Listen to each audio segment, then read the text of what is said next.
मैं चाहता हूं कि एक नाम हमारी फहरिस्त में खिताब के लिए और था, वो नाम हमारे हर्दिल अजीज हजरत मौलाना मोहम्मद नफीस साहब नदवी का था। अभी तक खिताब नहीं हुआ। मैं चाहता हूं कि आप तशरीफ लाएं, चंद मिनट अपने मुआज़े हसना से हम तमाम सामईन के कुलूब को महसूस फरमाएं। मोहम्मद के तरीक़े से कदम जो भी हटाएगा, मोहम्मद के तरीक़े से कदम जो भी हटाएगा, कभी रास्ता न पाएगा, कभी मंजिल न पाएगा। इस शेर के साथ में आप सबके इलाके के, आप सबके महबूब, आप सबके हर्दिल अजीज़ आलिम दीन हजरत मौलाना मोहम्मद नफीस साहब नदवी दामत बरकातुहुल आलिया तशरीफ लाएं, अपने मुआज़े हसना से नवाजे। उसके बाद इंशाअल्लाह शोराए किराम के कलाम से हम और आप मुस्तफीज़ होंगे। अल्हम्दुलिल्लाहि कफ़ा व सलामुन अला इबादिहि अल्लज़ीना इस्तफ़ा, अम्मा बाद, फ़अऊज़ु बिल्लाहि मिनश शैतानिर रजीम, बिस्मिल्लाहिर रहमानिर रहीम। अल हज्जु अशहुरुम मअलूमात, फमन फ़रज़ फ़ीहिन्नल हज्ज फ़ला रफ़थ वला फ़ुसूक़ वला जिदाल।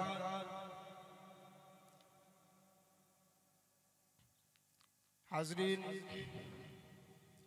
वक्त बहुत ज़्यादा हो गया है। मैं सिर्फ चंद मिनट में अपनी बात करके आप लोगों से रुखसत हो जाऊंगा। जहाँ पर मौलाना सरवर साहब और मुफ्ती महफूजुर रहमान साहब जैसी शख्सियतें वाज़ो नसीहत कर चुकी हों, वहाँ पर मेरे बयान का कोई मतलब नहीं निकलता, क्योंकि ये लोग इल्म के समंदर हैं। इनके मुकाबले में हमारी कोई हैसियत नहीं है, लेकिन अब ये आप लोगों की मोहब्बत है कि मुझे बैठाल दिया गया है। बहरहाल, जिस मौके पर इस इजलास का इनेकाद किया गया है, वो हमारे चंद रिश्तेदार अजीज़ व अकारीब हैं जो हज के लिए जा रहे हैं इंशाअल्लाह। सबसे पहले मैं दुआ गो हूँ कि अल्लाह तबारक व तआला उन्हें हज मबरूर अता फरमाए, ज़ंबे मग़फ़ूर अता फरमाए। और जो लोग इरादा कर रहे हैं या इरादा नहीं है, अल्लाह ताला उनके लिए ज़राए और वसाइल पैदा फरमाए कि वो भी हज करने का इरादा करें और ज़रूर हज करने जाएं। देखिए, जहाँ पर अल्लाह के रसूल सल्लल्लाहु अलैहि वसल्लम ने फरमाया कि बुनियल इस्लाम अला खम्स, इस्लाम की बुनियाद 5 चीज़ों पर बताई गई। उनमें से उन 5 ईंटों में से एक ईंट हज भी है। उन 5 अरकान में से एक रुकन हज भी है। और इसके लिए बताया अल्लाह के रसूल सल्लल्लाहु अलैहि वसल्लम ने कि जिसके पास इतनी उसात है या उस पर हज वाजिब है, और अगर वो हज नहीं करता है तो अल्लाह के रसूल सल्लल्लाहु अलैहि वसल्लम ने फरमाया, ला उबाली यमूतु यहूदिय्यन व नसरानिया, मुझे कोई फिक्र नहीं है कि वो यहूदी होकर मरेगा या नसरानी होकर मरेगा। इसकी कोई गारंटी नहीं है कि उसकी मौत इस्लाम पर आएगी। अगर ऐसा शख्स जिस पर हज वाजिब है और उसने हज नहीं किया, अगर उसका इंतकाल होता है तो हम सब लोग उसके जनाजे का ऐलान करते हैं कि इतने बजे जनाजे की नमाज होगी और फला कब्रिस्तान में मिट्टी होगी। एक जम्मे गफीर इकट्ठा होता है और सब उसको इस्लामी एतबार से उसकी तज़हीन और तकफीन करते हैं। लेकिन मेरे दोस्तों, हम उसे मुसलमान की तरह से नहलाते हैं और मुसलमान की तरह से कफनाते हैं और मुसलमानों के कब्रिस्तान में उसे दफन करते हैं। लेकिन सुनो, जो है नबी अकरम सल्लल्लाहु अलैहि वसल्लम का फतवा अगर कोई दुनिया का आलिम या कोई मुफ्ती कह दे तो हम लोगों की ज़बानें बड़ी करीब हैं और यूँ बोल देते हैं, न जाने मुफ्ती साहब कहाँ से मसला लाकर बयान कर देते हैं, जो मुंह में आता है बोलते रहते हैं। लेकिन लोगों सुनो, सरवरे कायनात का फतवा, सरवरे कायनात क्या फरमाते हैं कि ला उबाली यमूतु यहूदिय्यन व नसरानिया, मुझे कोई फिक्र नहीं है, मुझे कोई परवाह नहीं है ऐसे उम्मती की जिस पर हज फर्ज है और उसने हज नहीं किया और इसी हालत में वो मर गया। वो यहूदी मरा या नसरानी मरा, इस्लाम पर उसकी मौत आने की कोई गारंटी नहीं है, उसके ईमान पर खात्मे की कोई गारंटी नहीं है। और अगर तुम ये सोचोगे कि ये बात इधर उधर की बात है, मौलाना अपने पास से बोल रहे हैं, तो इतने उलमा बैठे हुए हैं, ये पूछ लो, ये अल्लाह के रसूल के अल्फाज हैं। और अल्लाह के रसूल सल्लल्लाहु अलैहि वसल्लम की इस्लामी दुनिया में अब वो हैसियत है कि आपके कौल व फ़ेल को दुनिया की नहीं, दुनिया और आखिरत के अंदर सिवाय अल्लाह के किसी की ताकत नहीं है जो बदल सके, और अल्लाह भी नहीं बदलेगा, क्योंकि नबी वही बोलते हैं, वही हुक्म करते हैं जो अल्लाह का हुक्म होता है। नबी की ज़बान होती है, कलाम अल्लाह का होता है। हम ये सोचते हैं कि अगर हम अपनी ज़मीन, अभी मुफ्ती साहब बयान कर रहे थे कि अगर आपकी ज़रूरत असलिया से माल जायद है तो आप पर हज वाजिब है। अगर हज भर का उसमें पैसा निकल आता है, अगरचे 2-4 साल के बाद आपकी ज़रूरत है, लेकिन इस चीज़ की गारंटी नहीं है कि आप 4 साल के बाद जिस ज़मीन पर मार्केट बनवाना चाहते हो या मकान बनवाना चाहते हो, आप 4 साल तक जिंदा रहोगे, इसकी कोई गारंटी नहीं है। इसलिए हमें ये चाहिए कि अगर हमारी ज़रूरत असलिया से माल हमारे पास जायद है तो हमें हज जरूर करना चाहिए, क्योंकि ये इस्लाम के रुकनों में से एक रुकन है। मेरे भाइयों सुनो, हमारी माँ बहनें ये सोचती हैं कि अगर हमारा जेवर बिक जाएगा तो मैं क्या करूंगी, और कल जब मैदान महशर में रसूलुल्लाह तुमसे अपना मुंह मोड़ लेंगे तब तुम क्या करोगी। हमारे भाई सोचते हैं कि हमारा ये 4-5 लाख माल कम हो जाएगा मेरे बैंक अकाउंट से। कल जब रसूलुल्लाह तुम्हें मैदान महशर में धुतकारेंगे और फरमाएंगे सुहकन सुहकन, दूर हो जा, मैं तुझे नहीं पहचानता, तब क्या करोगे।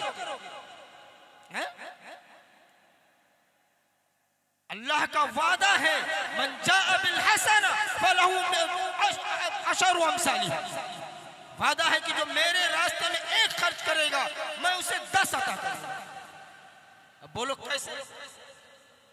हजरत अली रजी अल्लाह ताला अन्हु की शादी को 20 साल हो गए और हजरत फातिमतुज़ ज़हरा जो आपकी अहलिया मोहतरमा है, उन्होंने कभी कोई सवाल नहीं किया उनसे।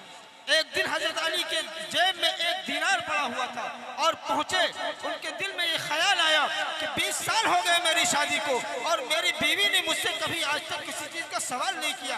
वो कहने लगे, फातिमा कभी तो कुछ मांग लिया करो, कभी कुछ खाने को जी चाहे तो बता दिया करो, मैं तुम्हें लाकर खिला दूंगा। तो मेरी माँ बहनों सुनो, हजरत फातिमा का जवाब कान खोल कर सुनो। वो फरमाती है कि जब मेरा निकाह वालिद मोहतरम ने मोहम्मद रसूलुल्लाह ने आपके साथ किया था तो निकाह से कब्ल मुझे हिदायत दी थी कि मेरी बेटी, मेरा दामाद अली बहुत गरीब है, तुम कभी उससे कोई ऐसी चीज मत मांगना जिससे अली को तकलीफ हो, जिसका इंतजाम करने में अली को तकलीफ हो। इसलिए मैं अब्बा हुजूर की बातों पर अमल करती हूँ, इसलिए अली मैंने आज तक तुमसे कोई सवाल नहीं किया। लेकिन हजरत अली ने जब इसरार किया तो हजरत फातिमतुज़ ज़हरा रज़ी अल्लाह ताला अन्हा ने कहा कि आज मेरा अनार खाने को दिल चाहता है। क्या अनार खाने को दिल चाहता है। हजरत अली खुशी से उछल पड़े, बोले फातिमा तेरी जबान से आज निकला तो कि अनार खाने को दिल चाहता है। मेरे जेब में 1 रुपया है, मैं अभी फटाफट मदीने जाऊंगा और 1 अनार तेरे लिए लाऊंगा और तुझे अनार खिलाऊंगा। हजरत अली फौरन भागे भागे गए और मदीने के बाजार में जाते हैं, 1 अनार खरीदते हैं, उसको चादर में लपेटते हैं और भागे हुए घर की तरफ आ रहे होते हैं। थोड़ी दूर ही चलते हैं कि एक बुढ़े की आवाज आती है, अली कुछ खाने को हो तो दे दो। हजरत अली जब घूम कर देखते हैं तो निहायत ही कमजोर और लागर एक बुढ़ा बैठा होता है और वो कहता है कि अली मैं बूढ़ा हूँ, मेरी जवान बेटियां मेरे घर में है, मेरे माँ बाप भी बूढ़े हैं और कोई कमाने वाला नहीं है, मेरे घर में 3 दिन से खाना नहीं बना है, अली अगर कुछ खाने को हो तो दे दो। हजरत अली फरमाते हैं, लैसा इंदी दिरहम वला दीनारा, ऐ ज़ईफ मेरे पास 1 दिरहम और 1 दीनार भी नहीं है, 1 भी सिक्का नहीं है, मैं क्या दे दूं। उस बुढ़े ने अनार को चादर में लिपटा हुआ देख लिया था, उसने कहा माफी यदि का या अली, तुम्हारे हाथ में क्या है अली। हजरत अली घबराते घबराते बोले, क्योंकि वो अनार तो हजरत फातिमा के लिए जा रहे थे और कहा कि अनार है, तो कहा अली मुझे दे दो ना इसे, तुम दामादे रसूल हो, तुम फातिमा के शौहर हो, क्या तुम्हें ये गवारा है कि मेरी जवान बेटियां, मेरे बूढ़े माँ बाप और मैं खुद बुढ़ा कमाने वाला नहीं, मेरे घर में 3 दिन से फाका है और तुम खाओ और मेरे घर वाले भूखे रहे, अली मुझे दे दो। हजरत अली ने फौरन वो सेब निकाला और उन ज़ईफ मियाँ को दे दिया। अगर हमारी हालत ये होती तो हम क्या करते? अगर हमारे जेब में पैसा नहीं होता और कोई आ गया अल्लाह के रास्ते में मांगने, हम उसे झड़क देते हैं, 1000 सवालात करते हैं। हजरत अली ने दे दिया। अब गए घर वापस, जब वापस पहुंचते हैं, हजरत फातिमा चूंकि बीवी है, वो चेहरे का रंग देखकर पहचान जाती है और कहती है अली आखिर हुआ क्या, क्या माजरा है, तुम इतने हवास बाख्ता क्यों दिखते हो? हजरत अली कहते हैं फातिमा तुम गलत मत समझना, मैं मदीने गया और वहाँ की बाजार से मैंने तुम्हारे लिए अनार खरीदा और मैं लेके आ रहा था, लेकिन इतना कमजोर, इतना ज़ईफ, ना कमा पाने वाला इंसान मुझे मिला और मैंने वो अनार उनको इतना ही कहा था कि कुंडी खटखटाई गई, आवाज मिली। हजरत अली ने फौरन कहा कि बात हम बाद में कर लेंगे, पहले दरवाजे पर देखते हैं कौन आया है। जब दरवाजे पर जाते हैं तो देखते हैं सलमान फारसी खड़े होते हैं और 9 अनार देते हैं और कहते हैं कि अली हमारे नबी ने ये 9 अनार तुम्हारे लिए भेजे हैं, इन्हें तुम कबूल कर लो। हजरत अली फरमाते हैं नहीं, एड्रेस गलत। क्या कहा? ये पता गलत है, तुम गलत एड्रेस पे आए हो। हजरत सलमान फारसी कहते हैं नहीं, रसूलुल्लाह ने मुझे अली का नाम बताया है और फातिमा का नाम लिया है, बाकायदा मुझे कहा है कि तुम अली के घर जाओ और मेरे दामाद और बेटी को ये 9 अनार दे करके आओ। हजरत अली कहते हैं नहीं, ये पता गलत है, ऐसा नहीं हो सकता, वो कोई दूसरा होगा, तुम वहां जाओ, मेरे पास नहीं हो सकता ऐसा। वो साहबी रसूल पूछते हैं आखिर ऐसा क्यों, इतने चैलेंज से आप कैसे कह सकते हो जब मैं कह रहा हूं कि रसूलुल्लाह ने भेजा है?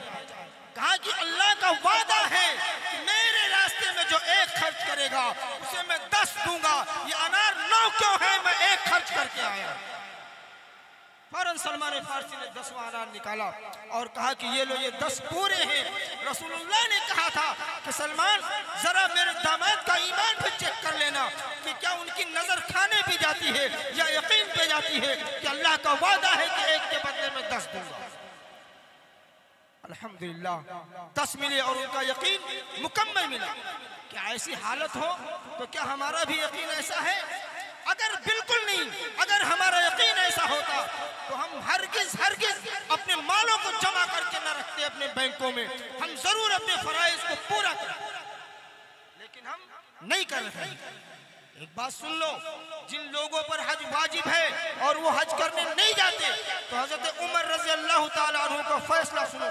हजरत उमर ने फरमाया कि लोगों, मेरा दिल चाहता है कि ऐसे लोग जो माल होने के बावजूद हज करने नहीं जाते, मैं चंद नौजवानों को इकट्ठा करूं और उनको मैं पूरे शहर में बिखेर दूं और वो जाकर ऐसे लोगों की खोज करे जिन पर हज वाजिब है और वो हज करने नहीं जाते, और जब वो मिल जाए तो उन पर मैं कुफ्फार की तरह जिज़िया लागू करूं, कुफ्फार की तरह जिज़िया लागू करूं, क्योंकि उनका इस्लाम में कोई हक नहीं है। यह हजरत उमर का फैसला है और हजरत उमर वो हैं जिनके फैसले पर अल्लाह अपने फैसले उतारे। अगर हजरत उमर ने कुछ कह दिया तो अल्लाह ने उमर की लाज रख ली, अल्लाह ने अपना ही फैसला वही सुना दिया जो उमर ने सुना। लोगों सुनो, अब जरूरत है इस चीज की। कब तक तुम ख्वाब गफलत में सोते रहोगे? मैं मानता हूं कि आपके पास लाखों करोड़ों रुपए हैं, आप जमा करते हो और अब बगैर हज के आप चले जाते हो, तो क्या वो पैसे आपके काम आते हैं? नहीं आते काम।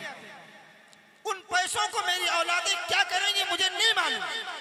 अगर आपकी आंखें हैं, आपको नजर है, आपको जर्रा बराबर भी अक्ल फहम है, तो फैल जाओ अपनी रिश्तेदारियों में, अपनी नजरें डालो, अपना दिमाग दौड़ाओ और देखो कितने बाप हैं जो करोड़पति मरे हैं और करोड़ों की जायदाद छोड़ कर गए हैं, मगर आज उनके बच्चे वो रुपया सिर्फ अय्याशियों में, मक्कारियों में, जुआ में, शराब में उड़ा रहे हैं।